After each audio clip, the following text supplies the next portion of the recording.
Sehari bisa petik 2 kilogram, inilah tips jitu seorang IRT di Lahat Sumsel yang panen cabai di halaman rumah. Fitri, ibu rumah tangga, IRT, di Kota Lahat, kini bisa menggunakan uang yang selama ini diperuntukkan untuk membeli kebutuhan masak untuk ditabung. Memanfaatkan tanah perkarangan rumah, Fitri mengembangkan tanaman cabai rawit dalam polybag. Cara menanam cabai ini diakui Fitri didapatnya dari melihat tayangan YouTube dan banyak petani menanam cabai dalam polybag dan berhasil, ujarnya.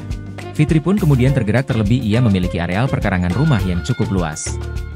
Saat ini, terangnya ada 250 batang cabai yang ia tanam dan berumur sekitar 6 bulan.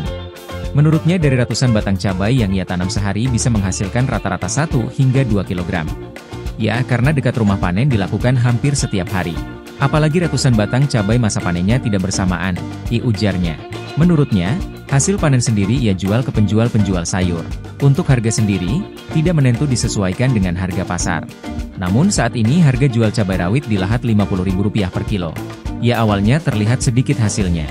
Namun karena ini rutin terasa juga.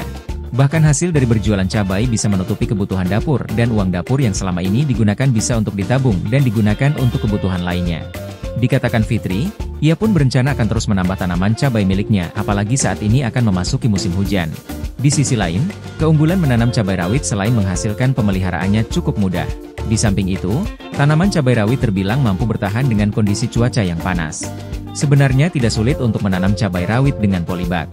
Menggunakan media tanam tanah yang sudah bercampur pupuk alami seperti kotoran hewan, sekam padi benih atau biji cabai terlebih dahulu disemai menggunakan polybag kecil. Setelah hasil semai cabai sekira berumur 1 bulan dan sudah memiliki daun 4-5 helai dipindahkan ke polybag yang lebih besar. Berada di polybag besar pemeliharaan cabai agar tumbuh subur dan berubah, ditambahkan dengan pupuk pabrikan. Tak hanya itu, digunakan juga insektisida untuk melindungi tanaman cabai dari berbagai serangan hama. Yang paling penting itu penyiraman secara rutin minimal sehari sekali karena dalam polybag.